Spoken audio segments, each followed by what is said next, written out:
अच्छा जी, हम लोगों ने अपने जो सेकंड लेक्चर था, फर्स्ट एंड सेकंड लेक्चर, उसके अंदर हम लोगों ने बेसिक चीज़ों के बारे में डिस्कस किया था कि ये पार्ट्स ऑफ स्पीच क्या होते हैं। और पार्ट्स ऑफ स्पीच चूँकि ये आपका फर्स्ट पार्ट है जिसमें ग्रामर की बेसिक्स के बारे में आपको पता होना चाहिए, तो उसके लिए मैंने जो है वो डिस्कशन आप लोगों के सामने की थी और आप लोगों को बताया था। लेकिन एक छोटी सी बात जिसको मैं दोबारा रिपीट आपके सामने करना चाहूँगा, और ये लेक्चर आप देखेंगे समझ आ जाएगा कि पार्ट्स ऑफ स्पीच क्या होता है। मैंने बोला था कि हर वर्ड जो होता है अपना एक सेंटेंस के अंदर अपना एक ख़ास नाम रखता है और ख़ास काम रखता है। हर वर्ड को हम कहते हैं कि वो स्पीच का यानी उस सेंटेंस का एक पार्ट है। तो हर पार्ट असल में स्पीच का एक हिस्सा होता है, इस वजह से हम कहते हैं कि they are called parts of speech. और उसके लिए मैंने आप लोगों के सामने एक डिस्कशन की थी और आप लोगों को याद होगा मैंने बताया था एक सेंटेंस, और मैंने यहाँ पे ये भी बताया था कि हर वर्ड अपना एक ख़ास काम रखता है और ख़ास नाम रखता है एक सेंटेंस के अंदर। हमने ये डिस्कस कर लिया था। फिर जो मेन चीज़ थी जिसमें मैंने आप लोगों के सामने डेफिनेशंस शेयर की और मैंने आपको बताया कि हर वर्ड की डेफिनेशन ये, और मैंने साथ साथ आपको बताया भी, इसके बारे में प्रॉपर्ली मैंने गाइड भी किया था।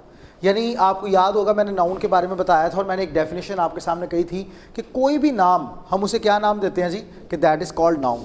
हर वो नाम यानी किसी भी चीज़ का नाम होगा, चाहे वो चीज़ हमें दिखती है नहीं दिखती, हम कहते हैं वो क्या कहलाती है, नाउन कहलाती है। तो एक बड़ी एक शानदार डेफिनेशन थी नाउन की और मैंने एग्जांपल्स के साथ आप लोगों के सामने आपको बता दिया था और ये बड़ा अच्छे से आपने गाइड आपको समझ आ गई होगी, क्योंकि मैं अब रिपीट नहीं करना चाह रहा लिमिटेड लेक्चर्स की रिस्ट्रिक्शन की वजह से, टाइम कम है।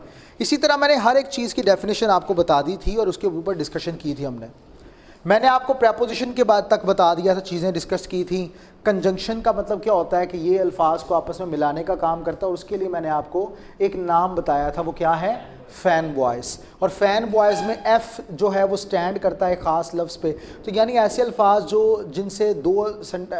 जो दो जुमलों को या अल्फाज को आपस में मिलाने का काम करते हैं, हम कहते हैं वो कंजंक्शन कहलाते हैं। इंटरजेक्शन क्या होता है, ये हमारे जज्बात का इजहार होता है, हमारे इमोशंस का इजहार होता है, हम उसे इंटरजेक्शन का नाम देते हैं। तो ये तमाम चीज़ें मैं आपको क्लास में करवा चुका हूँ। जिस मेन चीज़ के लिए मुझे दोबारा यहाँ पे आपके सामने आना पड़ा, आपको दोबारा इसे स्टार्ट करवाना पड़ा, this is called what we say here, this is actually a poem that is here in front of you. आप इस पोइम के ज़रिए से बड़े अच्छे अंदाज से याद कर सकते हैं पार्ट्स ऑफ स्पीच को और अपने माइंड में रख सकते हैं। यानी अगर आपको ये पोइम याद होगी तो आपको अपने पेपर के अंदर इस चीज़ को कवर करने में मसला नहीं होगा। यानी और पोइम क्या है कि पहले डेफिनेशन लिखी हुई है फर्स्ट पार्ट में, उसके बाद उनकी एग्जांपल लिखी हुई है। जैसे every name is called a noun as field and fountain street and town. इसके अंदर अब नाउन की डेफिनेशन और आगे फिर उसकी एग्जाम्पल बता दी गई, ठीक है। इसी तरह in place of noun the pronoun stands as he and she can clap their hands. तो इसमें एग्जाम्पल क्या होगी प्रोनाउन की, ही, शी और देयर, ठीक है।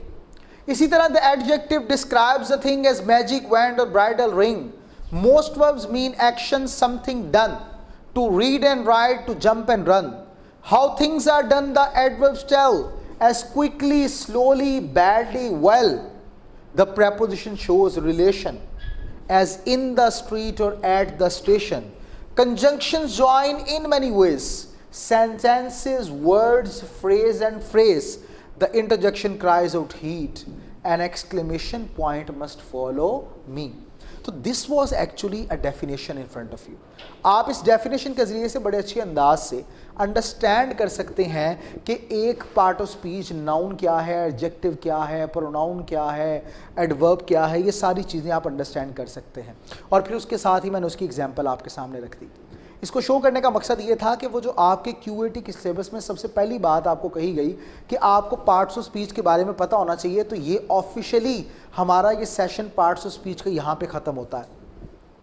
अगली बात आती है हमारे पास, इसके अंदर अब कुछ ऐसी चीज़ें हैं जिनको बड़े ध्यान से पढ़ना है, जिसमें सबसे पहले हमारे पास बात है टेंसेस की।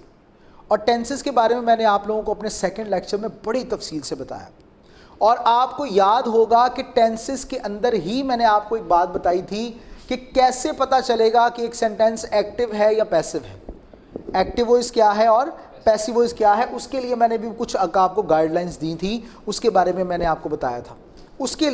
उसको आपको दोबारा थोड़ा सा रिपीट करवाने के लिए पहले मैं ये चाहूँगा कि आप इस पोइम को ज़रा 2 दफ़ा पढ़ लें ताकि आपको इसकी बेसिक अंडरस्टैंडिंग कवर हो जाए और फिर उसके बाद हम अगले सेक्शन की तरफ चल पाएँ ताकि आप उसको समझ पाएँ। आज इंशाल्लाह एक्टिव वॉइस, पैसिव वॉइस और उसके साथ मैं डायरेक्ट इनडायरेक्ट को करवाने की पूरी कोशिश करूँगा कि इस क्लास में आज कवर हो जाए। ठीक है, इसको देख लें जल्दी से, फिर आगे बढ़ते हैं।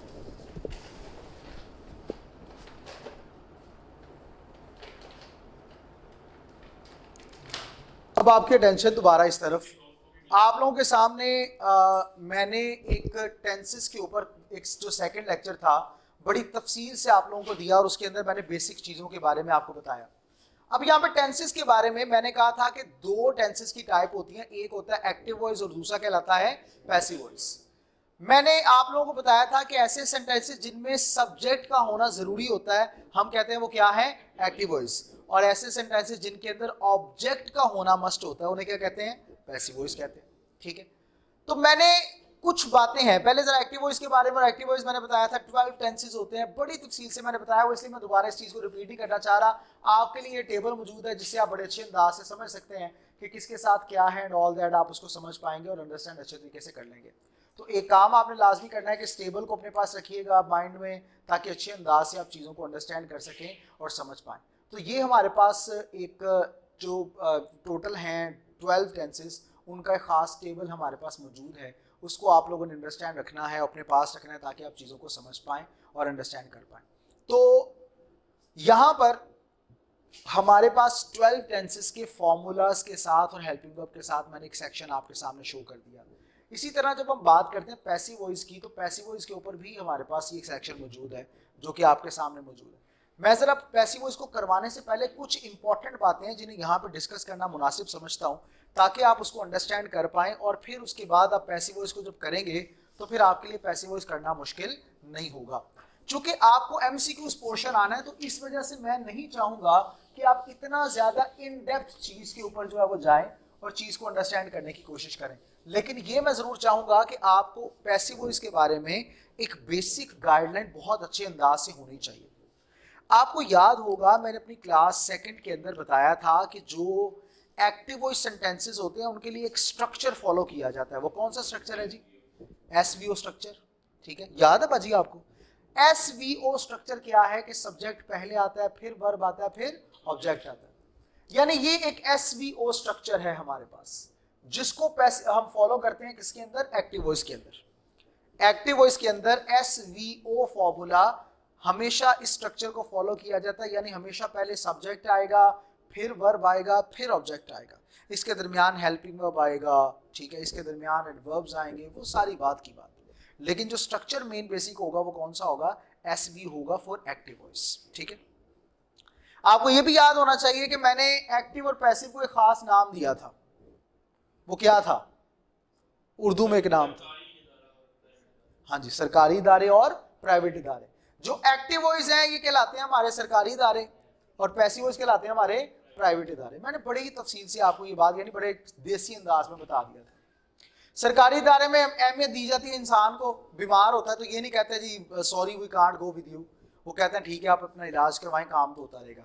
ठीक है, लेकिन जो प्राइवेट इदारा होता है उसमें कहते हैं जनाब काम नहीं है तो फिर आपको जाना पड़ेगा। ठीक है, तो यही हिसाब है, यही सेक्शन है सरकारी और प्राइवेट।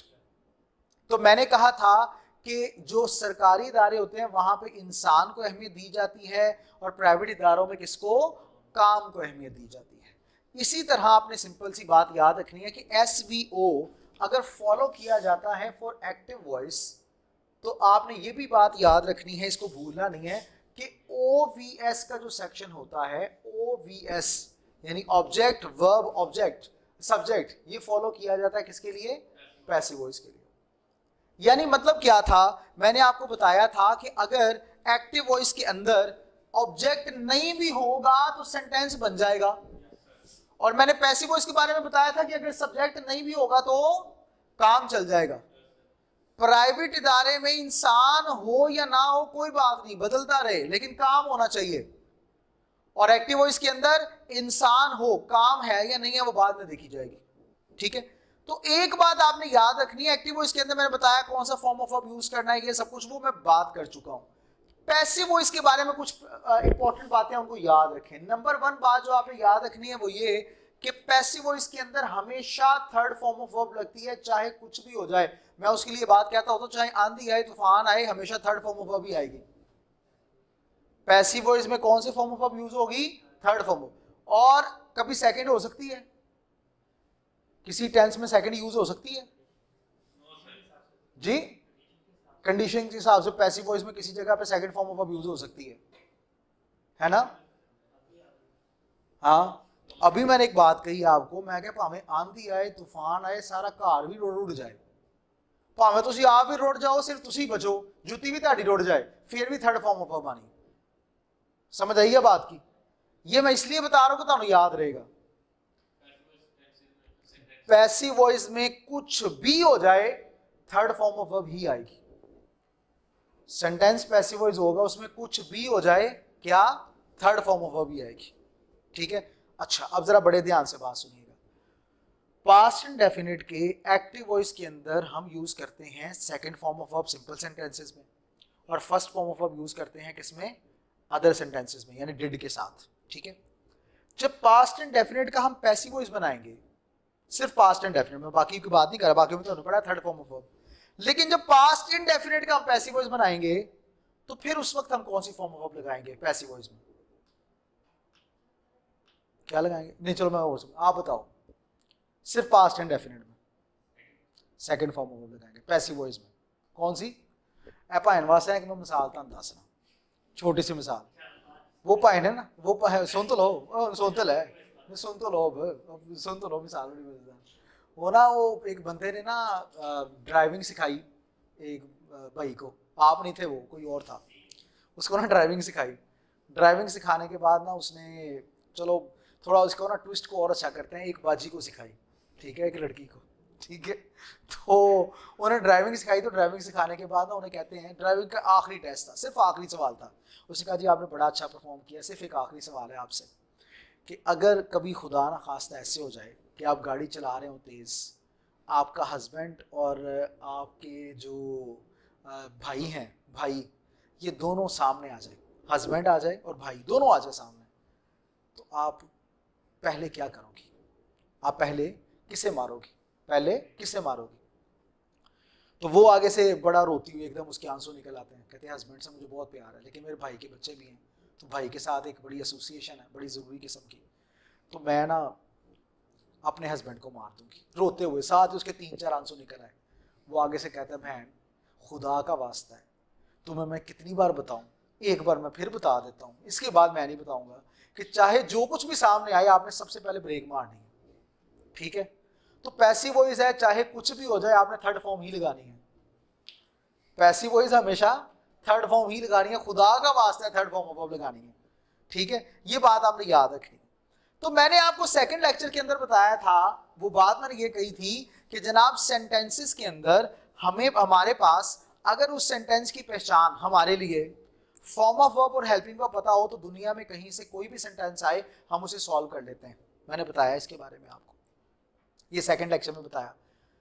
इसी तरह ये बात याद रखें कि जो पैसिव वॉइस होते हैं उनके अंदर भी दुनिया में कहीं से कोई भी जुमला है आप उसे सॉल्व कर सकते हैं, अगर आपको उसके हेल्पिंग वर्ब और फॉर्म ऑफ वर्ब का पता हो।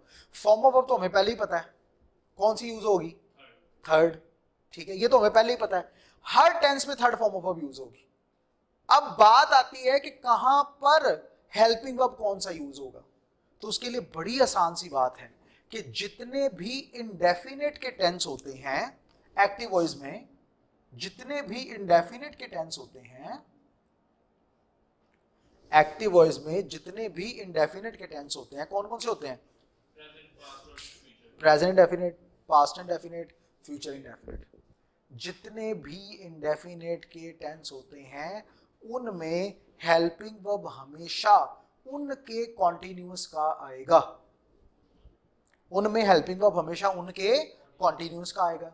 यानी एक्टिव वॉइस के अंदर मुझे बताइएगा प्रेजेंट कॉन्टिन्यूअस में कौन सा हेल्पिंग वर्ब यूज किया जाता है? Is am are. क्या यूज करते हैं? Is am are.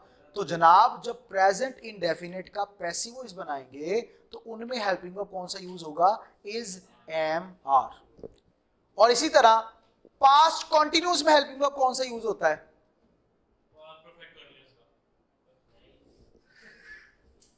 Past continuous में हेल्पिंग वर्ब कौन सा यूज होता है? वाज वर यूज होता है, और उसके साथ हमेशा first form of verb use करते हैं, उसके साथ हमेशा first form of verb use करते हैं। इसलिए कहना है ना बोलिया ना करो, निकल आई ना, ठीक है, ये स्टडी के अंदर थी, ठीक है माशाल्लाह। इसलिए तो मैं कह रहा हूँ वो जो ज्यादा बतूनी होते हैं वो आधा ही सुनते हैं, बाद में फिर बिस्ती करवाते हैं। तो बात क्या थी? पास्ट कॉन्टिन्यूस में यूज होता है वाज वर और उसके बाद first form of plus ING की एक्टिव वॉइस में। लेकिन जब आपने पास्ट इंडेफिनिट का पैसिव वॉइस बनाना है तो उसमें हेल्पिंग वर्ब क्या आएगा? वाज वर, ठीक है। लेकिन फॉर्म ऑफ वर्ब कौन सी आएगी? थर्ड। ये मैं पैसिव वॉइस की बात कर रहा हूँ, किसकी? पैसिव वॉइस की। चलो मैं वो टेबल ही ना निकाल दूं ताकि आपको जरा याद रहे, आप मसले में ना आए, आप ये जो थोड़ा सा कंफ्यूज हो रहे हैं वो भी ना हो। ये एक्टिव वॉइस का टेबल है आपके सामने, एक्टिव वॉइस का। अब जरा बड़े ध्यान से बात सुनिएगा, मैंने बात ये बोली, मैंने कहा कि जितने भी पैसिव वॉइस के हेल्पिंग वर्ब हैं उनमें हम किस तरह करेंगे कि इंडेफिनिट के जितने भी टेंसेस हैं, जैसे पास्ट ये प्रेजेंट डेफिनिट है, पास्ट इंडेफिनिट है, फ्यूचर इंडेफिनिट है, जब आप इनके पैसिव वॉइस बनाएंगे तो पैसिव वॉइस में उनके कॉन्टिन्यूअस का हेल्पिंग वर्ब आएगा। यानी पास्ट इंडेफिनिट का जब मैंने पैसिव वॉइस बनाना है तो हेल्पिंग वर्ब कौन सा आएगा? प्रेजेंट कॉन्टिन्यूअस का, यानी इसे हमारा आएगा। पास्ट इंडेफिनिट का मैंने बनाना है पैसिव वॉइस तो कौन सा आएगा? वाज वर आएगा। जब मैंने फ्यूचर इंडेफिनिट का पैसिव वॉइस बनाना है तो क्या आएगा? Will be, shall be.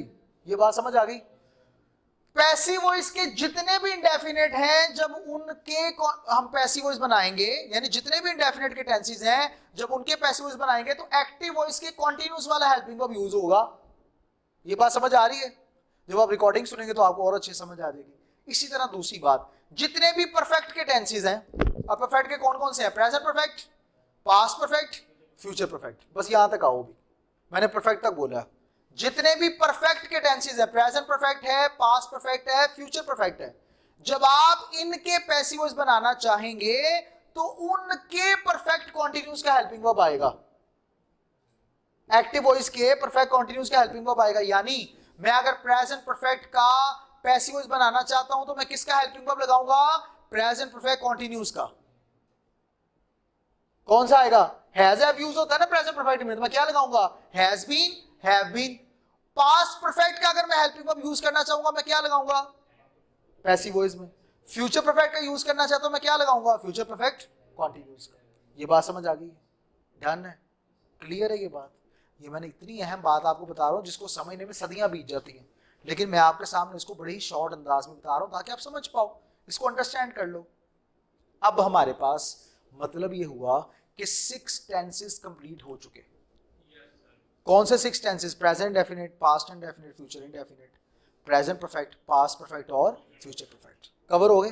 Done. अगली बात सुनिए जी, जितने भी कॉन्टिन्यूअस होते हैं, सिर्फ कॉन्टिन्यूअस, कौन कौन से हैं continuous? Present continuous, past continuous और फ्यूचर कॉन्टिन्यूअस। जितने भी कॉन्टिन्यूअस के टेंसेस हैं जब आप इनका पैसिव वॉइस बनाना चाहें तो हेल्पिंग वर्ब इनके वही रहेंगे जो एक्टिव वॉइस में है। यानी प्रेजेंट कॉन्टिन्यूअस का हेल्पिंग वर्ब क्या होगा? इज एम आर ही होगा। पास्ट कॉन्टिन्यूअस का क्या होगा? वाज वर ही होगा। फ्यूचर कॉन्टिन्यूअस का क्या होगा? विल बी, शैल बी होगा। लेकिन एक छोटा सा ट्विस्ट है, वो ट्विस्ट ये है कि इनके हेल्पिंग वर्ब्स के साथ हम एक चीज का इजाफा करते हैं और वो है ये बीइंग। क्या? बीइंग। पैसिव वॉइस बनाते हुए क्या इजाफा कर देते हैं? बीइंग। अब मुझे बीइंग का इजाफा करते हुए बहना आप जरा बताओ कि फ्यूचर कॉन्टिन्यूअस, चाहे देख के बता दो, फ्यूचर कॉन्टिन्यूअस के पैसिव वॉइस का हेल्पिंग वर्ब क्या होगा? जी, फ्यूचर कॉन्टिन्यूअस के पैसिव वॉइस का हेल्पिंग वर्ब क्या होगा? Shall being. Will be being, shall be being. शाबाश। क्या होगा? Will be being, shall be being. इसी तरह ये फ्यूचर कॉन्टिन्यूअस हो गया। इसी तरह पास्ट कॉन्टिन्यूअस का क्या होगा? Was being, were being. Present continuous का क्या होगा? Is being, I am being, are being. Clear होगी ये बात? और फॉर्म ऑफ वर्ब कौन सी आएगी? ब्रेक मारनी, ठीक है, ऐसे आंसर रखना। कौन सी आएगी? थर्ड, हमेशा थर्ड ही आएगी। अब अगली बात सुन ले, अब वो खुश हो जाएंगे आप ये सुन के बाद कि जितने भी परफेक्ट कॉन्टिन्यूज होते हैं ना उनका पैसिव वॉइस नहीं होता। जितने भी परफेक्ट कॉन्टिन्यूज होते हैं उनका पैसिव वॉइस नहीं होता। अब ये बात अपने माइंड में रख के अब जरा पैसिव वॉइस के टेबल को विद हेल्पिंग वर्ब और फॉर्म ऑफ वर्ब देखिएगा, आपका पैसिव वॉइस जनाब 90% कवर हो गया होगा। जरा जल्दी से देख लें इसको।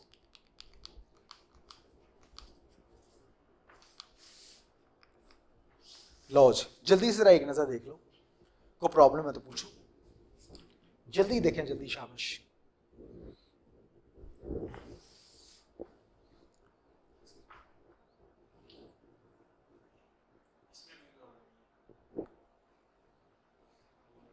हाँ बोले। सर मैं ये कह रहा था कि ना, देखिए अगर फ्यूचर परफेक्ट टेंस है एक्टिव, तो अगर इसको हम पैसिव में करेंगे तो उसी में करेंगे, किसी में फ्यूचर परफेक्ट नहीं करेंगे। मैंने बोला फ्यूचर परफेक्ट में करेंगे। परफेक्ट के लिए मैंने अभी क्या बात बोली थी? जितने भी परफेक्ट वाले टेंसेस हैं अगर उनका पैसिव वॉइस बनाना हो तो कौन सा हेल्पिंग वर्ब लगाएंगे? शाबाश, परफेक्ट कॉन्टिन्यूस वाला लगाएंगे, हेल्पिंग वर्ब लगाएंगे। इट सेल्फ जो परफेक्ट कॉन्टिन्यूस के टेंसेस हैं उनका पैसिव वॉइस नहीं होता, ये बात मैंने कही है। सर मैं ये देखिए पैसिव वॉइस में कितने टेंस होते हैं? नौ होता है। 9 होते हैं, तो उनके अंदर फ्यूचर परफेक्ट नहीं होता है ना? बिल्कुल होता है। तो मैं ये कह रहा हूँ कि एक्टिव के फ्यूचर परफेक्ट को जब पैसिव के फ्यूचर पैसिव में कन्वर्ट करना है तो उसको हम ये कहेंगे ना, चाहे हेल्पिंग वर्ब उसका परफेक्ट कॉन्टिन्यूस वाला आ रहा है, लेकिन उसको नाम तो हम ये नहीं करेंगे ये फ्यूचर परफेक्ट है पैसिव। तो जाहिर सी बात है हम प्रेजेंट डेफिनेट को भी यही कहेंगे, प्रेजेंट परफेक्ट को भी यही कहेंगे, प्रेजेंट कॉन्टिन्यूस को भी यही कहेंगे। टेंस सेम रहेगा लेकिन हेल्पिंग वर्ब चेंज हो जाएंगे, यही बात मैं तब का कह रहा हूँ। ठीक है, हाँ जी, पढ़ लिया सबने, अंडरस्टैंड है? अब जरा बात को बड़े ध्यान से समझें। आपको पैसिव वॉइस में क्यूएटी के लिए पैसिव वॉइस जब आपने करना है तो फिर आपको परेशान होने की जरूरत नहीं है। जब आपको टेंस का ये वाला रूल पता है जो मैंने आपको बता दिया। कौन सा टेंस वाला रूल है? कि हमेशा थर्ड फॉर्म ऑफ वर्ब आएगी, इनडेफिनेट अगर होगा तो उसका पैसिव वॉइस बनना होगा तो वो कॉन्टिन्यूस वाला हेल्पिंग वर्ब लगा होगा। अच्छा, इसके साथ first form of verb is am are I N G या फर्स्ट फॉर्म ऑफ वर्ब नहीं आएगा, आई एन जी फॉर्म नहीं आएगी। मतलब ये हुआ कि ये पैसिव वॉइस को करने का बहुत ही आसान तरीका होगा, समझने का तरीका होगा। ठीक है, तो मुझे उम्मीद है कि ये सेक्शन आपको बड़े अच्छे अंदाज से समझ आया। ठीक है, अब जरा फॉर्मूलाज की तरफ अगर हम आए जो मैंने आपको सेकंड लेक्चर में करवाए। सेकंड लेक्चर के फॉर्मूलाज में मैंने क्या बताया था कि जब आप सब्जेक्ट और हेल्पिंग वर्ब के दरमियान, सब्जेक्ट और वर्ब के दरमियान हेल्पिंग वर्ब लगा देते हो तो ये दुनिया जहां के सिंपल सेंटेंसेस का फॉर्मूला बन जाता है। यही मैंने बात बताई थी। अब जरा बात बड़े ध्यान से सुनिएगा। फॉर्म ऑफ वर्ब ये आ गए तो इसकी जगह पर सिर्फ थर्ड फॉर्म ही लगाएंगे, सॉरी इधर हमेशा क्या लगाएंगे? Third form of verb. Object तो हमेशा शुरू में आ जाएगा, जैसे मैं इसको कर रहा हूं आसान, इधर से मैं कहता हूं जी अली ईट्स मैंगोज। ये कौन सा फॉर्मूला लगा हुआ है? स्ट्रक्चर कौन सा है? SVO, SVO.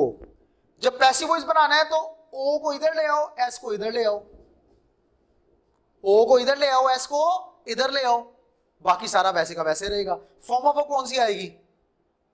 Third. Form of कौन सी आएगी? थर्ड। क्या कोई ऐसा, आप बताओ, क्या कोई ऐसा सेंटेंस है पैसिव वॉइस का कि जिसमें मैं सेकंड फॉर्म ऑफ वर्ब लगा पाऊं? लगनी थर्ड ही है, यानी लगनी हमेशा ब्रेक ही है। ठीक है, एंड याद रहेगा ना थानू, लगनी हमेशा ब्रेक ही है। तो हमेशा क्या ऑब्जेक्ट को ले आना सब्जेक्ट की जगह पे, सब्जेक्ट को ले आना ऑब्जेक्ट की जगह पे। लेकिन एक बड़ी अहम बात, वो ये वाली कि जब आप सब्जेक्ट को इधर लेकर आएंगे तो फिर उस सब्जेक्ट से पहले आपने बाय लगाना है। क्या लगाना है?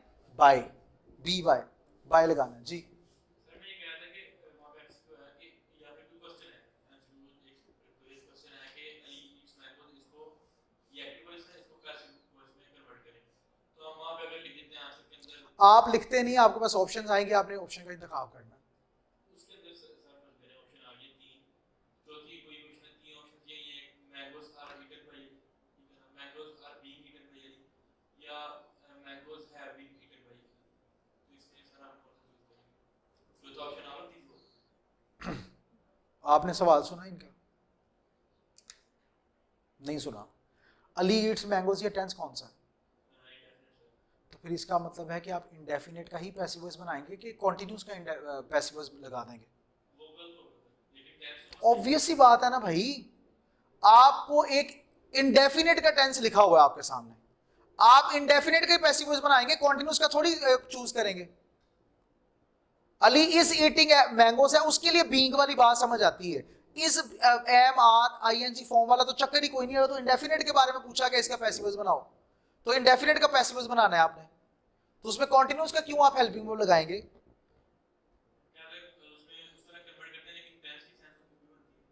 यार बनती है, भाड़ में जाए वो बनती है। तो मैं जो बात कर रहा हूं मेरी आप बात नहीं समझने की कोशिश कर रहे, मैं ये बात कर रहा हूं कि आपको क्वेश्चन ही आया है प्रेजेंट इंडेफिनेट का, तो आपने प्रेजेंट इंडेफिनेट के पैसिव वॉइस बनाना है ना, आपने किसी और का क्यों बनाना है? आप वो बात नहीं समझने की कोशिश कर रहे, तो जो है उसको उसी के मुताबिक आपने लेके चलना है। आपको अगर कि कहा जा रहा है अली इज ईटिंग मैंगोज, अगर ये मैं बात करता हूं अली इज ईटिंग मैंगोज, ये क्या है? कॉन्टिन्यूस है।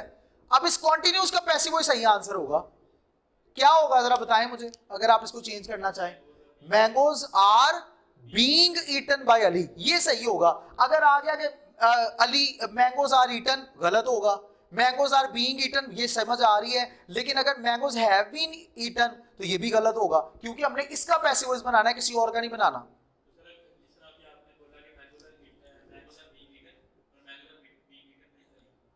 मैंने यही बोला, मैंगोज आर ईटन गलत होगा, यही सही है। अच्छा, अब यहां पे अली लिखा हुआ है, तो अली जब लिखा हुआ तो फिर बाय अली आना ही आना है, तो जाहिर सी बात है अली लिखा हुआ इसलिए अली वाला आएगा, दूसरे वाला नहीं बनेगा। समझ आ रही है बात की? तो ये एक सेंस हमारे पास होगी। अच्छा, अब ये क्लियर है बात? अब जरा बात को सुनो। एसवीओ ये सेक्शन है, इसको आपने माइंड में रखना है कि इधर आके इधर। अच्छा, एक और बड़ी अहम बात है जिसे आप नाम देते हैं प्रोनाउन का। आपने प्रोनाउन के लिए एक टेबल अपने माइंड में रखना है, जो मैं अभी आपके सामने यहां पे लेके आ रहा हूं। इस टेबल को समझना आपके लिए बड़ा जरूरी होगा, क्योंकि ये टेबल बहुत ज्यादा दफा हमारे लिए यूज होगा और इसको हमें समझना पड़ेगा। मैं वो टेबल आपके सामने ले आता हूं ताकि आप उसे अंडरस्टैंड कर पाओ।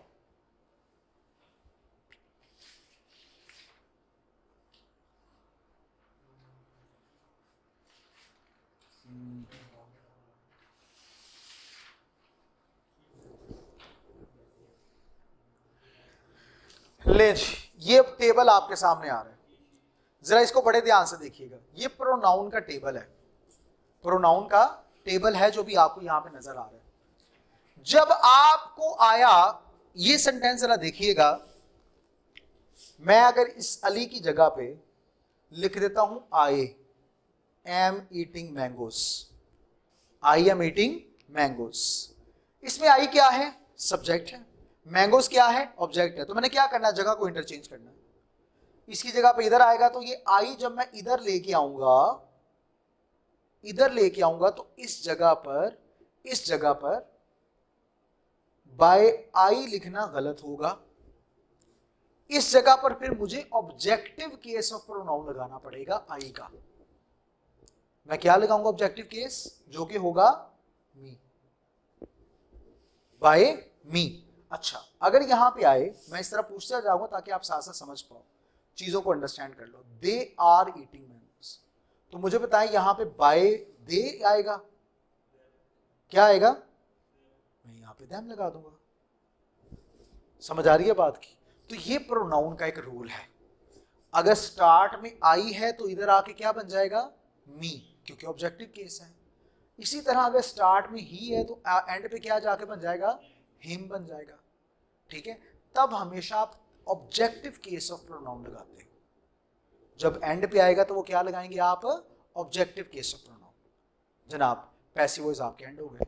ठीक है, ये था एक पैसिव वॉइस का छोटा सा लेक्चर, जिसको आप बड़े ध्यान से अगर देखेंगे तो आपको समझ आ जाएगा। ठीक है, अब मैं आपके सामने, जारी सी बात है ये सेक्शन साथ साथ चलेगा, तो जब आपका क्यूएटी का लेक्चर होगा तो इसमें मैं पैसिव वॉइस के भी कुछ सेक्शंस आपके सामने रखूंगा ताकि आप उसको समझ पाएं और उसको साथ साथ कवर कर पाएं। तो ये एक्टिव पैसिव से रिलेटेड जो मैंने बातें अभी आपको बताई हैं, इससे मुतालिक अगर कोई सवाल है तो आप मुझसे पूछ सकते हैं। जी बताइए, कोई क्वेश्चन एक्टिव पैसिव से रिलेटेड कोई अगर क्वेश्चन है तो पूछ सकते हैं आप।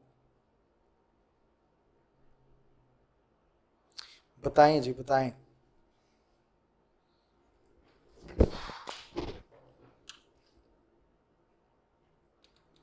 सर ये आई क्यों फिर सर आप कहेंगे कि मतलब हाँ मतलब सर पूछे। कोई भी सेंटेंस देखें ना उसमें या फिर कहीं भी स्टेटमेंट लिख देंगे वहाँ पे पता है भाई यू एंड आई, ठीक है ना, ये एक अपना हम उसका देखें तो वो आई क्यों यूज करना, मतलब वो तो आगे तो सब्जेक्ट के तौर पे यूज हुआ ना, तो सर वो आई क्यों यूज हुआ, क्योंकि वो तो शुरू में यूज होगा आई ही होगा, शुरू में नहीं सर, फिर नहीं होगा। के आखिर में या दरमियान में सेंटेंस बताएं। इस तरह पर यही कर लें, दे में नहीं, इस तरह आप कर लें मैंगोज, मी एंड अली, या फिर I and Ali are eating mangoes. Start में आई आ गया, यस सर, तो आई आ गया, लेकिन मैंने कहीं कहीं पे ऐसे लिखा देखा है कि सर मैंगो वो गलत लिखा हुआ। आपने अगर एंड पे देखा होगा ये यू एंड आई, वो गलत होगा, यू एंड मी ही होगा। दरमियान में किस तरह होता है, जी हर जगह पे इसी तरह होता है। सिर्फ स्टार्ट में ही है। दरमियान में तो वो देखना पड़ेगा सब्जेक्ट है कि नहीं। जब एंड पे आएगा तो हमेशा ऑब्जेक्टिव केस ऑफ प्रोनाउन ही होगा, हमेशा यही होगा, इसके अलावा और कुछ नहीं होगा। तो ये रिफ्लेक्सिव केस प्लस केस ये भी है, रिफ्लेक्सिव ये माई सेल्फ यानी ये प्रोनाउन के लिए होता है कि अगर मैं कहूँ ये मेरा घर है, दिस इज माई होम, तो दिस इज आई होम तो मैं यूज नहीं ना कर सकता, दिस इज माई होम होगा। तो ये उनका घर है, दिस इज देयर होम, ठीक है, तो ये उनके लिए यूज किया जाता है। तो रिफ्लेक्सिव से मुराद वैसे सिंपल से, चलो यहाँ पे होता है, मैं बता देता हूँ। जब मैं आपसे बात कर रहा हूँ तो अगर मेरे साथ कोई और टीचर भी हैं तो हम मिलकर क्या बन जाएंगे, वी, और हम आप सबसे बात कर रहे होंगे। आई और वी होता है फर्स्ट पर्सन, और सेकंड पर्सन वो जिनसे फर्स्ट पर्सन कलाम करते हैं, जिसे आप बोलते हैं यू। क्या बोलते हैं, यू। तो याद ये बात रखिएगा कि जो फर्स्ट पर्सन होता है, अगर एक होगा तो आई, अगर 1,00,000 भी हुए या ज्यादा भी हुए तो वो क्या होंगे, वी। हम जब बात करेंगे आपसे तो आप 1 करोड़ भी हो सकते हैं, एक भी हो सकते हैं, तो रहेंगे क्या, यू ही रहेंगे। जब हम बात करेंगे उससे जो हमारे दरमियान यहाँ मौजूद नहीं है तो उसे हम कहेंगे थर्ड पर्सन। क्या कहेंगे, थर्ड पर्सन। और थर्ड पर्सन कौन से होते हैं, दे, ही, शी और इट। ठीक है, ये बात समझ आ गई। तो जब हम फर्स्ट पर्सन के पोजेसिव की यानी मलकियत की बात करेंगे, मैं कहूँगा ये हमारी क्लास है, तो हमारी क्या, आवर, ओ यू आर, ठीक है। तो मैं कहूँगा ये आपकी क्लास है, सेकंड पर्सन तो क्या होगा, योर, फिर मैं यू नहीं यूज करूँगा। तो जब उसे एज एन ऑब्जेक्ट यूज करेंगे तो फिर उसका ऑब्जेक्टिव केस ऑफ प्रोनाउन है जो आपको नजर आ रहा है, मी, अस, देम, ये वो सब कुछ। और इसी तरह रिफ्लेक्सिव केस क्या होता है, वही जब आप किसी बात पे जोर देते हैं, जैसे मैं खुद वहां मौजूद था, I myself was present there, ठीक है।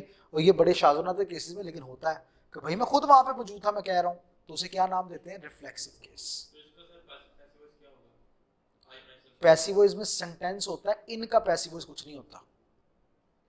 मतलब आई का आप मी बनाएंगे, आई माई सेल्फ, अभी आपको बोला माई सेल्फ ही रहेगा, ठीक है। I was there myself, तो आप उसको अगर पैसिव वॉइस बनाना तो माई सेल्फ वही रहेगा, आपने आई को ही चेंज करना है, जो सब्जेक्टिव है सिर्फ उसको चेंज करना है, बाकी किसी और को नहीं। क्लियर है ये बात, डन है। अच्छा, ये हमारा पैसिव वॉइस का सेक्शन हो गया खत्म। और पैसिव वॉइस के अंदर मैंने आपको जो बेसिक चीजें बताई हैं, मुझे उम्मीद है कि आप इसको अंडरस्टैंड कर पाएंगे। अब इसको खत्म करते हुए, इस सेक्शन को खत्म करते हुए मैं आगे, और इसके जो एमसीक्यूज हैं वो यकीनन आपको मैं सामने प्रोवाइड करूंगा। अभी आपके पास जो मॉडल पेपर आया हुआ है, इस मॉडल पेपर के ऊपर जो पैसिव वॉइस के सेंटेंसेस हैं, आप अगर चाहें तो उनको सॉल्व कर पाएंगे, लेकिन अभी नहीं, मेरी क्लास के बाद, क्योंकि टाइम हमारे पास पहले ही कम है। तो आप लोगों ने उसे सॉल्व कर लेना, जो आपको ये नोट्स मिले हुए हैं इनके अंदर मॉडल पेपर है, तो मॉडल पेपर के अंदर जो पैसिव वॉइस का या एक्टिव वॉइस का है तो आप उसको कर सकते हैं। अब मेरे पास एक छोटा सा सवाल यहाँ पे, इसको इख्तिताम करते हैं। मुझे ये बताएं कि अगर आपके पास लिखा हो, अगर लिखा हो कि मैंगोज आर ईटन, और कहा जाए कि इसको सब्जेक्ट एक्टिव वॉइस में चेंज करें, तो सबसे पहले आपको क्या चाहिए होगा, शाबाश, सब्जेक्ट नहीं है तो क्या करेंगे, फर्ज कर लेंगे, नहीं है तो क्या करेंगे, एज्यूम कर लेंगे, ठीक है, उसको फर्ज कर लेंगे। यानी मैंगोज आर ईटन, खाए जाते हैं। हमने तो पढ़ा था ना पैसिव वॉइस में सब्जेक्ट हो या ना हो कोई फर्क नहीं पड़ता, प्राइवेट इदारा पढ़ा था ना, सेकंड लेक्चर में बड़ी तफसील से करवा चुका, इसलिए मैं यहाँ पे तफसील नहीं बता रहा। तो आपने जब इसे एक्टिव वॉइस में चेंज करना है तो सबसे पहले क्या चाहिए होगा, सब्जेक्ट चाहिए होगा। और ये रूल क्या है, ओ वी और एस है, तो इसको किस में चेंज करना है, एसवीओ में। तो यानी सब्जेक्ट पहले आएगा, ऑब्जेक्ट, हालांकि ये सब्जेक्ट नहीं है, वैसे मैं आपको बता रहा हूँ ये तो सारे का सारा वी है, एस तो है ही नहीं, एस तो आप समझे यहाँ पे अली, ठीक है, फिर आप इधर चाहे एस कर लें। तो एस को पहले इधर ले आओ, ऑब्जेक्ट को इधर ले आओ, और फिर वही बात जो एक्टिव वॉइस वाले हेल्पिंग वर्ब फॉर्म ऑफ उनके साथ। ये कैसे होगा, जब आपको फॉर्मूलाज आते होंगे, और वो फॉर्मूलाज के लिए टेबल याद करना पड़ेगा आपको। वो टेबल याद करेंगे तो चीज़ हो जाएगी समझ, जो टेंसेस वाला है, समझ आ रही है ना, वो टेंसेस वाला जो टेबल है कि ये प्रेजेंट डेफिनेट है, ये प्रेजेंट कॉन्टिन्यूस है, ये प्रेजेंट परफेक्ट है, प्रेजेंट परफेक्ट कॉन्टिन्यूस है।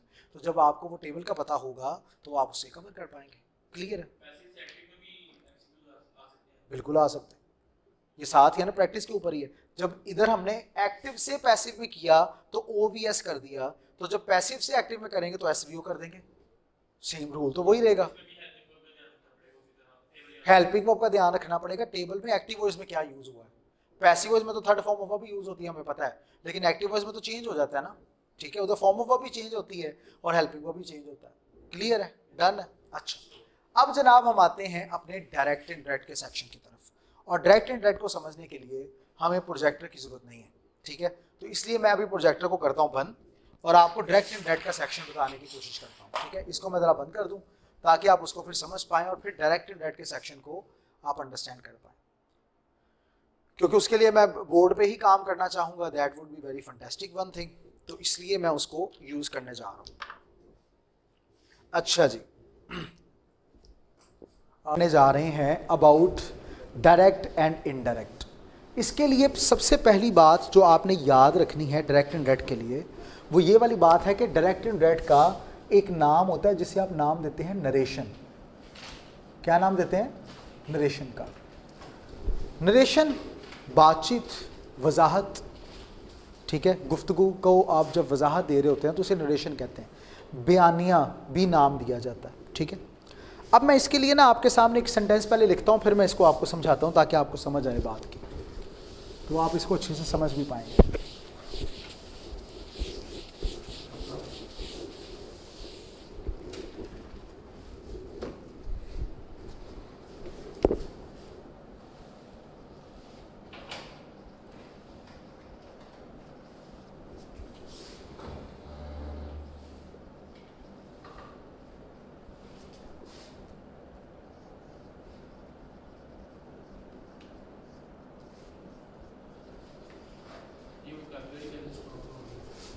पढ़ने से, प्रैक्टिस करने से, चीज़ों को समझने से। अच्छा जी, अब एक सेंटेंस ये मैंने आपके सामने लिखा, यही सी ना, है ना। दूसरा, अब यहाँ पे ये भी आता है जी, दूसरा मैं ये कहता हूँ, she told me that she was late because of traffic। क्या है, बात तो एक ही है लेकिन अंदाज दो हैं। बात एक है मगर अंदाज दो हैं। ज़रा बात को समझिएगा ताकि आप इसको अंडरस्टैंड कर पाएँ, मसला ही ना रहे, वंस फॉर ऑल ये मसला ठीक हो जाए। अब ये देखिए, जब मैं कह रहा हूँ she said to me I am late because of traffic, तो इसके अंदर जब बात करें तो इधर है रिपोर्टिंग स्पीच।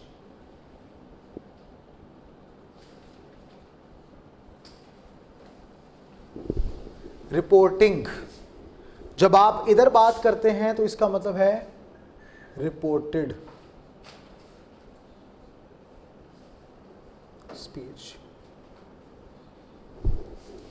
अगर मैं इसको और आसान करूं तो इसका मतलब क्या बनता है, खबर देने वाला। और अगर इस हिस्से की मैं बात करूं तो इसका मतलब है दी गई खबर। दी गई खबर, दो बातें।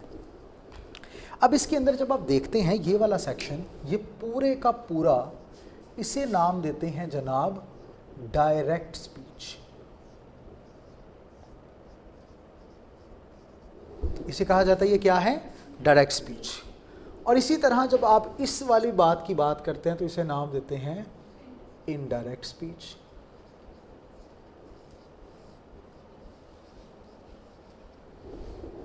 इसे क्या नाम देते हैं, इनडायरेक्ट स्पीच। एक है जिसमें खबर देने वाला है और वो उसकी बात को हू बहू वैसे ही बयान कर रहा है, और दूसरे में उसने क्या किया कि उसकी बात को अपने अल्फाज में ढाल कर मुकम्मल तौर पर बयान कर दिया, अपने अल्फाज में ढाल कर मुकम्मल तौर पर बयान कर दिया। तो हमेशा बात करने के दो अंदाज होते हैं, बात करने के दो अंदाज हुआ करते हैं। एक अंदाज को हम कहते हैं डायरेक्ट अंदाज और एक को हम नाम देते हैं इनडायरेक्ट अंदाज या स्पीच, गुफ्तगू। ठीक है, ये बात समझ आ गई इतनी। जब हमें कहा जाता है डायरेक्ट इनडायरेक्ट, तो उसका दूसरा नाम मैंने बताया नरेशन है, बयानिया। ठीक है, बातचीत। तो डायरेक्ट इनडायरेक्ट की जब बात की जाती है तो उसके अंदर आपको दो तरह से जुमले आ सकते हैं। पहला कहा जाता है कि जनाब ये डायरेक्ट स्पीच है, इसको इनडायरेक्ट में कन्वर्ट कर दो, ये डायरेक्ट स्पीच है, इसको इनडायरेक्ट में कवर कर दो। और दूसरा कहा जाता है ये इनडायरेक्ट है, इसको किस में कर दो, डायरेक्ट में कर दो। ये पेपर आपको इस तरह आता है, पेपर के अंदर जो एमसीक्यूज आते हैं ना, वो इस तरह आपको आते हैं। ठीक है, अब इसको करने के लिए हमारे पास, यानी अगर हमें डायरेक्ट से इनडायरेक्ट में करना आ जाए, अगर हमें डायरेक्ट से इनडायरेक्ट में करना आ जाए तो इनडायरेक्ट से डायरेक्ट करना आसान हो जाता है, क्योंकि हमें पता लग गया कि डायरेक्ट से इनडायरेक्ट में कैसे करना है। तो उसी का फॉर्मूला जब उलट कर देंगे तो वो डायरेक्ट से इनडायरेक्ट बन जाएगा। तो हम सबसे पहले समझते हैं कि एक डायरेक्ट स्पीच को इनडायरेक्ट स्पीच में कैसे कन्वर्ट किया जाता है। समझ आ रही है बात की मैं जो आपको कह रहा हूँ? जब आपने एक डायरेक्ट स्पीच को इनडायरेक्ट में कन्वर्ट करना है तो उसके लिए 3 किस्म की चेंजेस करना पड़ती हैं। कितनी किस्म की? 3 किस्म की चेंजेस। अब वो 3 किस्म की चेंजेस कौन सी है वो यहाँ पे मैं आपके सामने बता देता हूँ। जब ये 3 किस्म की चेंजेस को हम यहाँ पे डिस्कस कर लेंगे, इसका मतलब हमने काम कर लिया। पहली होती है जिसे आप नाम देते हैं चेंज ऑफ प्रोनाउन। दूसरा उसे नाम देते हैं चेंज ऑफ टेंस। तीसरा चेंज ऑफ सर्टेन वर्ड्स। तो ये 3 किस्म की चेंजेस होती हैं जिनका हमें ख्याल रखना पड़ता है। ठीक है, कुछ कहना चाह रहे थे आप? जी सर, ये सेंटेंस के लिए होते हैं, टेंस के लिए क्या डायरेक्ट मतलब? मतलब ये डायरेक्ट स्पीच से इंडायरेक्ट में कन्वर्ट करना, तो मतलब कि सेंटेंस होगा तो भी कर सकते हैं या टेंस होगा, जो भी होगा आप ऐसे टेंस होगा तो मैं कुछ और भी लिख देता हूँ। मैंने तो एक एग्जांपल दी है ना आपको, तो वो प्रेजेंट पास्ट में फ्यूचर कुछ भी होगा। खैर आगे आओ। बात मैं क्या कर रहा था, 3 किस्म की चेंजेस आपको करना पड़ती है। ठीक है, एक कहते हैं चेंज ऑफ प्रोनाउन, एक कहते हैं चेंज ऑफ टेंस और एक कहते हैं चेंज ऑफ सर्टेन वर्ड्स। अगर आपको ये 3 चेंजेस के बारे में पता चलता है तो फिर आप बड़े अच्छे अंदाज से इस पर डायरेक्ट से इनडायरेक्ट वाला जो मरहला होता है इसको कवर कर लेते हैं। क्लियर है ये वाली बात? अब मैं एक एक करके आप लोगों के सामने डिस्कस करूंगा कि चेंज ऑफ प्रोनाउन क्या है, चेंज ऑफ टेंस क्या है और चेंज ऑफ सर्टेन वर्ड्स क्या है। तो फिर आपको बड़े अच्छे अंदाज से चीज़ों की समझ आ जाएगी। ज़रा इसको ना और अच्छे अंदाज से ज़रा मैं आपको बताता चलूँ, ताकि एक देसी अंदाज से समझाऊंगा तो फिर वो समझ आ जाएगा आपको, आप वो चीज़ें समझ जाओगे। ये जो एक सेक्शन है ना जो भी आप लोगों ने पढ़ा, रिपोर्टिंग स्पीच, रिपोर्टिंग स्पीच का एक और नाम होता है जिसका नाम हम ये कर देते हैं जनाब बाहर वाला जुमला। क्या देख रहे हैं? इन्वर्टेड कॉमा से बाहर वाला जुमला ही है। क्या नाम रख दो इसका? बाहर वाला जुमला। रिपोर्टेड स्पीच क्या है? अंदर वाला जुमला। ये क्या है? अंदर वाला जुमला।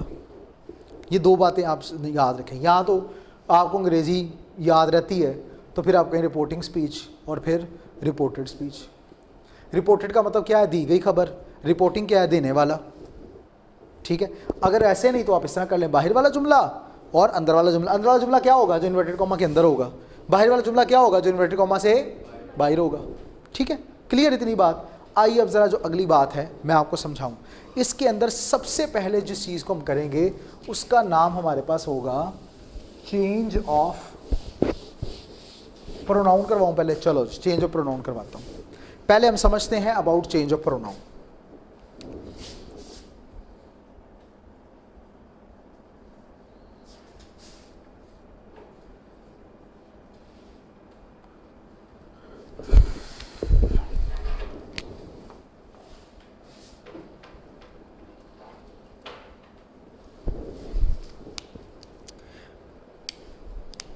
उर्दू में लिख दूँ या इंग्लिश में? हाँ जी दसो, उर्दू च लिखा कि इंग्लिश? समझाने के लिए, समझाने के लिए उर्दू में लिख दूँ फिर? चलो उर्दू में लिख देते हैं, ठीक है।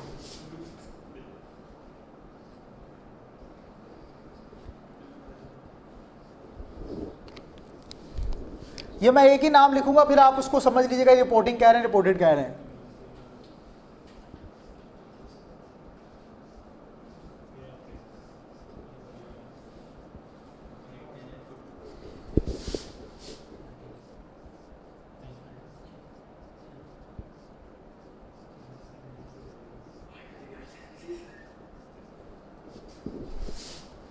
एक मिनट,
छाड़े पर की करना ही करके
अच्छा जी, अब ज़रा बड़े ध्यान से ये बात को सुनिएगा, अंडरस्टैंड कीजिएगा। मैंने ये बात बोली, अच्छा टेबल ऑफ प्रोनाउन मैंने आपको करवाया, याद है? अभी पीछे मैंने आपको बताया, पिक्चर अभी दिखाई है। और टेबल ऑफ प्रोनाउन के अंदर हमने पढ़ा फर्स्ट पर्सन, सेकंड पर्सन और थर्ड पर्सन। फर्स्ट पर्सन क्या क्या था? आई और वी। सेकंड पर्सन क्या है? और थर्ड और दे। अब आपके पास सेंटेंस आए ना कि एक डायरेक्ट से इनडायरेक्ट में कन्वर्ट करना है, आपने डायरेक्ट से इनडायरेक्ट में कन्वर्ट करना है, तो जो आपका रिपोर्टिंग स्पीच होगा आपने उनमें मौजूद सब्जेक्ट या जो प्रोनाउंस हैं, नाउन या प्रोनाउंस हैं जो, उनको आपने बॉक्स उनका बना लेना है। जैसे शी, यहाँ पे देखो प्रोनाउन एक नज़र आया, मी नज़र आया आपको, ये भी एक प्रोनाउन है। शी की जगह पे हो सकता है अलीना लिखा हुआ आ जाए, ठीक है? समझ आ रही है बात की? यानी आपके सामने जो भी आपको एक नाउन या प्रोनाउन नज़र आ गया जो कि सब्जेक्ट का काम कर रहा है या ऑब्जेक्ट का काम कर रहा है, सब्जेक्ट ऑब्जेक्ट क्या मैं बता चुका हूँ, इसलिए मैं दोबारा टाइम नहीं वेस्ट कर रहा उस पर। आपने उसको वो क्या कर देना, बॉक्स बना देना है। फिर उसके बाद अंदर वाले जुमले में आपने देखना है कि जो प्रोनाउन लगा हुआ है या नाउन लगा हुआ है वो फर्स्ट पर्सन है, सेकंड पर्सन है या थर्ड पर्सन है। फर्स्ट पर्सन है, सेकंड पर्सन है या थर्ड पर्सन है। मुझे बताएं आई क्या है? फर्स्ट पर्सन है। मैंने अब क्या बोला है, ज़रा बड़े ध्यान से सुने। रिपोर्टेड स्पीच यानी अंदर वाला जुमला, रिपोर्टेड स्पीच के फर्स्ट पर्सन को रिपोर्टिंग स्पीच के फर्स्ट बॉक्स के मुताबिक तब्दील कीजिए। अब मुझे आप बात बताएं कि फर्स्ट पर्सन कौन सा है? आई है। किसके मुताबिक चेंज करना है? शी के मुताबिक। फर्स्ट बॉक्स यही है ना, इसके मुताबिक चेंज करना है। अगर फर्ज कर लें यहां पे आई की जगह पे लिखा हुआ होता तो फिर क्या करना था? फिर भी किसके मुताबिक चेंज करना था? First box. लेकिन ये प्लूरल है तो ये फर्स्ट बॉक्स का प्लूरल हमने समझ लेना था। अब ये फर्स्ट बॉक्स में शी लिखा है, शी कौन सा पर्सन है? थर्ड पर्सन है, तो थर्ड पर्सन प्लूरल आपने फर्ज कर लेना था। दे कर लो फर्ज। समझ आ रही है बात की? अब देखो, आपने साइड पे ना, साइड वाले पे लिख लेनी है प्रोनाउन के तीनों पर्सन, यानी वो तीनों सेक्शंस, आई, माई, मी। यही था ना, सब्जेक्टिव, पोजेसिव, ऑब्जेक्टिव, जो हमने टेबल पढ़ा था। टेबल में अभी मैंने दिखाया था आपको। इसी तरह ये क्या है? शी है, शी, हर और फिर हर। टेबल ऑफ प्रोनाउन आपको नज़र आ जाएगा, आप वो देख लीजिएगा, यानी आपके पास पड़ा होगा। रिकॉर्डिंग में भी नहीं तो मैं फिर भी सॉफ्ट फॉर्म में आपको भेज दूंगा, कोई प्रॉब्लम नहीं। अब मुझे एक बात बताइएगा, बड़े ध्यान से ज़रा बताइएगा, ये आई है, मैंने कहा था किसके मुताबिक चेंज करना है? फर्स्ट बॉक्स, जो कि क्या है? शी है। ये आई सब्जेक्ट है, तो इसका मतलब है यहाँ पे भी इसका क्या आएगा? सब्जेक्ट ही आएगा। यानी आई का सब्जेक्ट है तो ये शी भी क्या है? सब्जेक्ट है। तो आई की जगह पे क्या आ जाएगा? शी आ जाएगा। तो यहाँ पे मैंने आई की जगह पे क्या लिखना है? शी लिखना है, वो ठीक हो जाएगा। बात समझ आ रही है? अच्छा, अगर वही होता तो फिर मैं क्या करता? फिर मैं इसको शी की जगह क्या समझ लेता? दे। तो दे का क्या होता है? देयर और देम। तो मुझे बताइए फिर यहाँ पे वही की जगह पे क्या आना चाहिए था? ध्यान से सोच के क्या चाहिए था? दे। ये तो भी आ जाता, ये भी सब्जेक्टिव है, इधर से ये भी क्या है, तो वही की जगह पे क्या आना था? दे आ जाना था। समझ आ रही है बात की? अच्छा, अब मैं यहाँ पे बड़े ध्यान से बात सुनिएगा। अगर मैं कहता हूँ आई एम मी, सिर्फ इतनी बात, आई एम मी, मैं हूँ, मैं हूँ। ये मी कौन सा पर्सन है? बड़े ध्यान से सोच के बताइएगा। वेरी गुड, फर्स्ट पर्सन है ना। आई, माई, मी पढ़ा था ना हमने, तो ये फर्स्ट पर्सन हो गया। फर्स्ट पर्सन कौन सा? सब्जेक्टिव के ऑब्जेक्टिव? तो ये मी एज एन ऑब्जेक्ट ही यूज किया जाता है ना, तो फर्स्ट पर्सन आ गया। अब जरा इधर आ जाएं, आई, माई, मी, फर्स्ट पर्सन किसके मुताबिक करना है? फर्स्ट पर्सन को किसके मुताबिक करना है? First box. तो फर्स्ट बॉक्स में क्या है? शी है, ये मी है, कौन सी ऑब्जेक्टिव का शक्ल है? तो इधर भी शी की क्या आएगी? ऑब्जेक्टिव शक्ल, तो यहां पे मी की जगह पे क्या आना चाहिए था? हर। बात समझ आई है मेरी? She is her, she is her. बात समझ आ रही है? क्लियर है? अब मतलब क्या हुआ कि यहां पे जब हमने इसको चेंज किया तो चेंज के मुताबिक जितने भी फर्स्ट पर्सन आगे आएंगे उनको फर्स्ट बॉक्स के मुताबिक ही सॉल्व करना है। और अगर फर्स्ट पर्सन प्लूरल होंगे तो फर्स्ट बॉक्स को आपने क्या एज्यूम कर लेना है? प्लूरल वाला। ये बात समझ आई है? क्लियर है? प्रैक्टिस करेंगे तो समझ और आ जाएगी। तो घर जाके जो छाड़ दोगे तो समझ कख नहीं जे आने, क्योंकि प्रैक्टिस कम से कम 3, 4 से 5 सेंटेंसेस की करनी पड़ेगी आपको। वो लाजमी कीजिएगा, ये चीज़ हमेशा के लिए आपके माइंड में बैठ जाएगी, आपको बड़ा मज़ा आएगा। ठीक है, इसको आप देख, रिकॉर्डिंग भी आपको मिल जाएगी तो आप उसमें भी देख लें कि सर ने कैसे करवाया, चीज़ को कैसे करवाया। डन? सर ये तो थर्ड पर्सन है ना, तो मतलब जो सी पर्सन आएगा उसको मी थर्ड पर्सन है। सॉरी ये यार ऑब्जेक्ट। आप ना अजीब बातें करते हो, यकीन करो, अजीब, बहुत ही अजीब किस्म की पर्सनैलिटी है आपकी। ठीक है, आपको पता कुछ नहीं होता कख भी, और आप अजीब से बोंगियाँ मार देते हो जिससे पूरे लेक्चर का मज़ा ख़राब कर देते हो आप। ठीक है, तो मी थर्ड पर्सन है, ऑब्जेक्टिव फर्स्ट पर्सन ऑब्जेक्टिव है ना, तो फिर क्यों आपने थर्ड पर्सन बोला? अब सवाल क्या था? भूल गया। अजीब हो यार, आप पहले सोचा करो, इस तरह ना किया करो। सवाल का भी एक वो तरीका होता है, वो कहते हैं ना सवाल पूछना आधा इल्म होता है। ठीक है, और अगर यही नहीं आता तो उससे बड़ा जाहिल कौन होगा?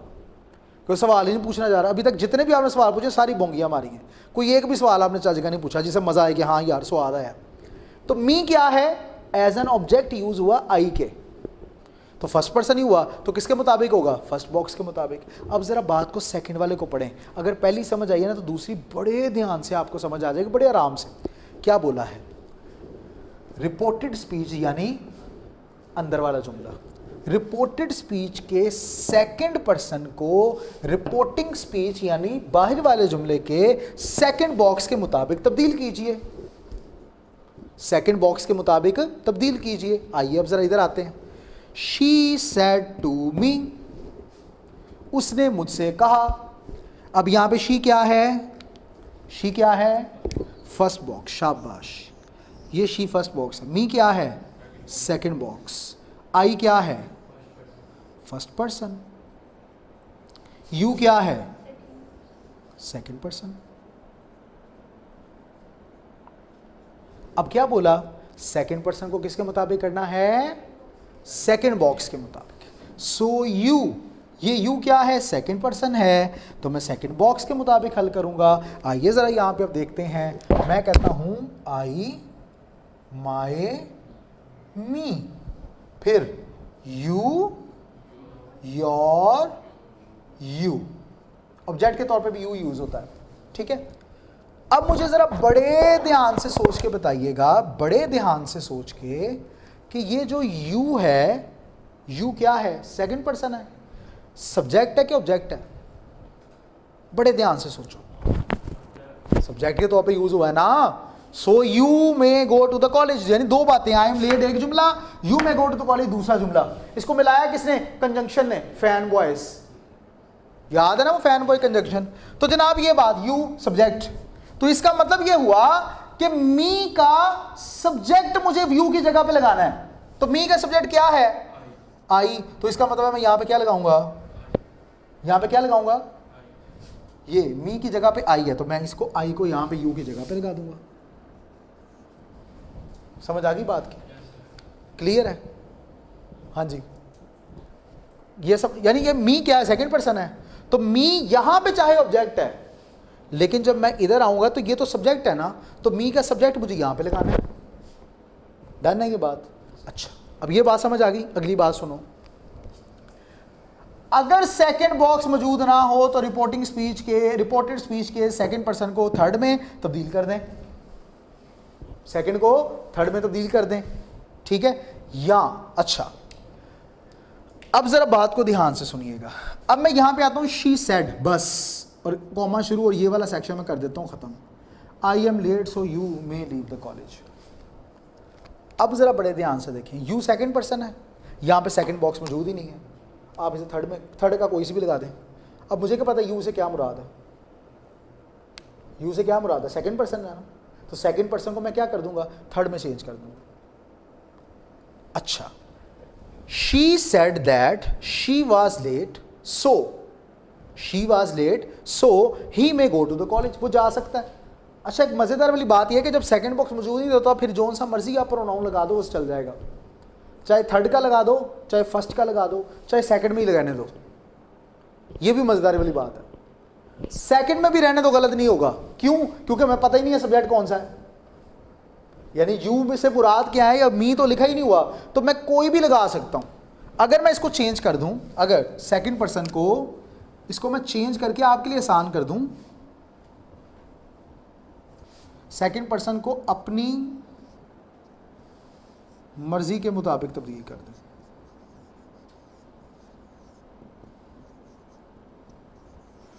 तो ये भी ठीक रहेगा, गलत नहीं होगा।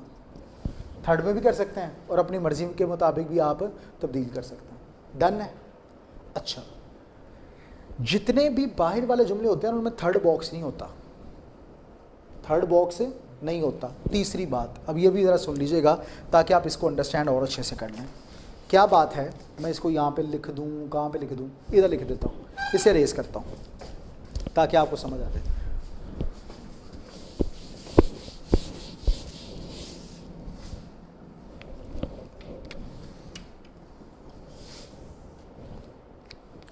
अब तीसरे वाला रूल हमारे पास ये रहा,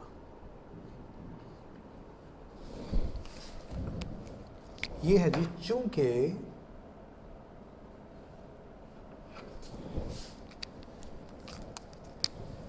रिपोर्टिंग स्पीच में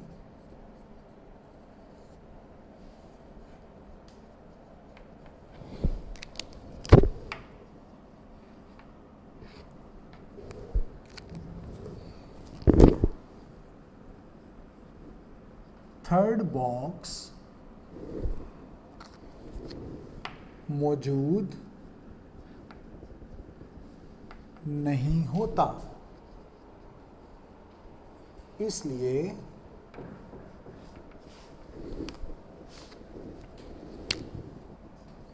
रिपोर्टेड स्पीच के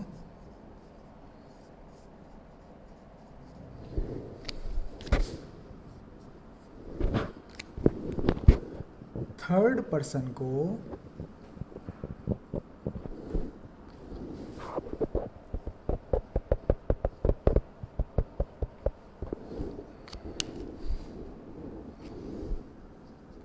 थर्ड पर्सन में ही रहने दें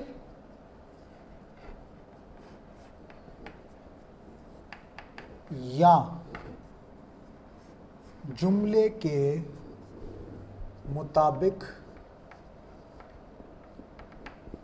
तब्दील कर दें।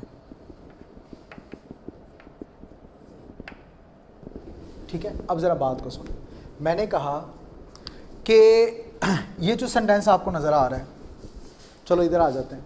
ये जो सेंटेंस आपको नज़र आ रहा है, मैं जो एक सेंटेंस आपको लिख ही देता हूँ अच्छा सा, उधर लिख दूँ, नज़र आ रहा है सबको? हाँ जी, इधर नज़र आएगा, नीचे भी जी। तो अब ये देखें ज़रा, इसको मैं बंद कर देता हूँ ताकि ये भाई साहब हमें तंग ना करें। ये मैं यहाँ पे एक सेंटेंस लिखता हूँ, I tell my best friend comma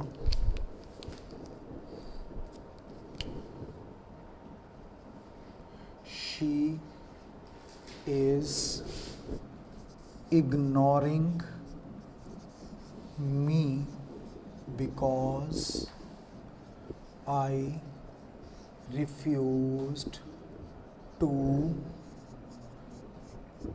help her in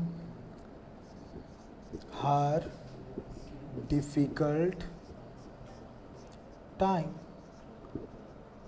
अब ये देखिए जी, बड़े ध्यान से बात को समझे। अगर पहली दो बातें समझ आई हैं ना आपको, तो ये करना तो बड़ा ही आसान हो जाएगा, मसला ही नहीं रहना। मैंने कहा I tell my best friend, मैंने अपनी बेस्ट फ्रेंड को बताया। यहां पर बॉक्स बनाते हैं, आई है और दूसरा बॉक्स किसका बनेगा? किसका? माई भी हो सकता है। ये देखो, माई बेस्ट फ्रेंड, ये पूरा भी कर सकते हैं और खाली माई भी कह सकते हैं, नो प्रॉब्लम, दोनों ठीक है। आपने कर दिया, बॉक्स बना दिया। अब अगली बात, शी इज इग्नोरिंग मी। अब यहां पे शी क्या है बताते जाओ, क्या फर्स्ट पर्सन है शी कौन सा पर्सन, थर्ड पर्सन है। मैंने क्या किया था, आई और वी क्या है, फर्स्ट पर्सन, जिससे बात कर रहे हैं वो क्या है, सेकंड पर्सन, और जो यहां मौजूद नहीं है वो क्या है, थर्ड पर्सन।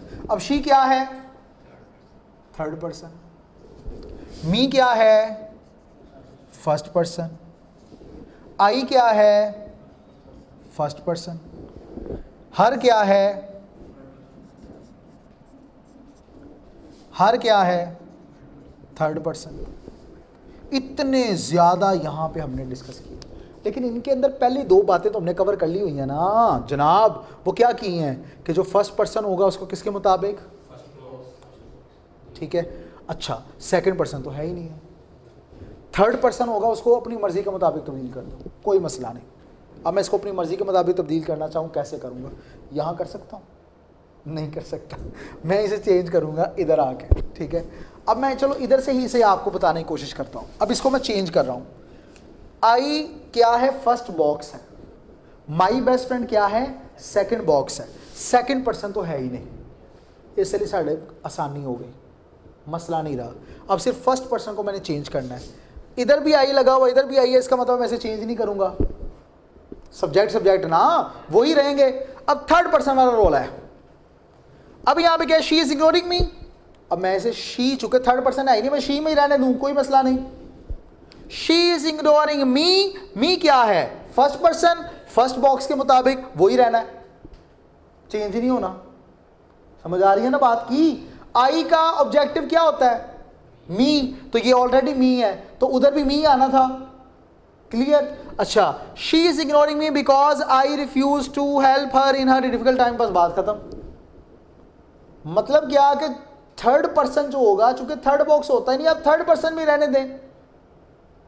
समझ आ रही है बात की, मसले कोई नहीं, क्लियर, ये बात समझ आ गई। तो जनाब हमारा ये वाला चेंज ऑफ प्रोनाउन का सेक्शन हो गया यहाँ पे ख़त्म। हमने चेंज ऑफ प्रोनाउन को डिस्कस कर लिया। आप लोग अपने पास कम से कम इसके जो है वो 2-2, 3-3 सेंटेंसेस करके करेंगे तो आपको समझ आती जाएगी और आप चीज़ों को अंडरस्टैंड कर पाएंगे और समझ लेंगे, ठीक है। अब यहाँ पे एक और बात आती है, चेंज ऑफ टेंस जो रहता है, ये मेरे ख्याल से शायद हमसे रह जाएगा, मैं इसलिए चेंज ऑफ टेंस अभी नहीं करवाता, चेंज ऑफ प्रोनाउन आज आपको करवा देता हूँ, ठीक है। Sorry, change of certain words, change of certain words में अभी आपके सामने डिस्कस करता हूँ, आप उनको देख लीजिएगा ताकि वो भी आपको समझ आए। तो आइए अब बात करते हैं चेंज ऑफ सर्टेन वर्ड्स के बारे में, चेंज ऑफ सर्टेन वर्ड्स।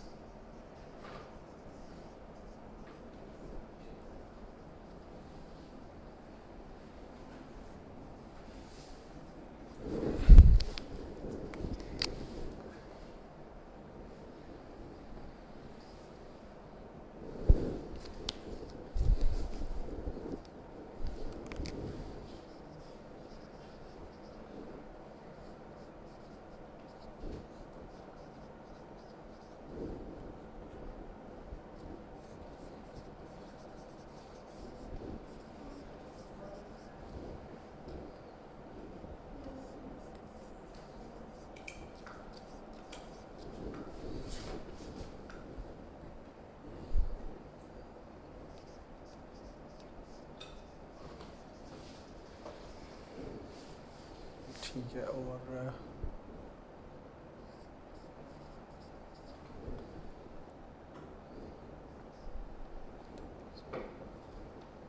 अच्छा, और उसके बाद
लो जी, अब एक बात याद रखें कि जब सेंटेंसेस के अंदर ना, जुमलों के अंदर आपको ये अल्फाज नज़र आए डायरेक्ट स्पीच के अंदर, तो इनडायरेक्ट बनाते हुए आपने उनको इसके साथ चेंज कर देना है। अगर आपको डायरेक्ट स्पीच में टुमारो नज़र आता है तो आप इनडायरेक्ट बनाओगे तो क्या बनाओगे? टुमारो की जगह पे द नेक्स्ट डे लिख दोगे। अगो नज़र आएगा तो क्या करेंगे? बिफोर लिख देंगे, ठीक है। नेक्स्ट वीक नज़र आएगा तो क्या करेंगे? फॉलोइंग वीक लिख देंगे। समझ आ रही है बात की? मतलब क्या कि जब आप सर्टेन वर्ड्स जब डायरेक्ट से इनडायरेक्ट में बनाओगे तो इसको इसमें, इसको इसमें, इसको इसमें, इसको इसमें, यानी इन सब को इन सब में आपने चेंज कर देना है। सिंपल सी बात। इसमें कोई फ़र्क नहीं पड़ता कि जनाब वो प्रोनाउन क्या है, प्रोनाउन चेंज किया है कि नहीं किया, आपने इनको चेंज मस्ट करना है। समझ आ रही है बात की? इनको लाजमी आप चेंज किया करेंगे। This is what we call change of certain words. समझ आ रही है बात की? इन्हें चेंज ऑफ सर्टेन वर्ड्स का नाम दिया जाता है, ठीक है जी। अब इंशाल्लाह अपनी नेक्स्ट क्लास के अंदर हम लोग अब डिस्कस करेंगे अबाउट चेंज ऑफ टेंसेस, ठीक है, कि हमने टेंसेस का चेंज जो है वो कैसे करना है और उसका प्रोसीजर क्या होगा और तरीकाकार क्या होगा, ठीक है। अभी तक के लिए इस चीज़ को डाइजेस्ट कर लीजिएगा, इनकी प्रैक्टिस मस्ट कीजिएगा। फिर हमारी जो लास्ट क्लास आएगी उनके अंदर मैं आपको इन पर्टिकुलर चीज़ों के बारे में बता दूंगा ताकि आप अच्छे तरीके से इसको समझ पाएंगे, ठीक है। अपना ढेर सारा ख्याल रखिए। मिलते हैं अगली क्लास में। अल्लाह हाफिज़।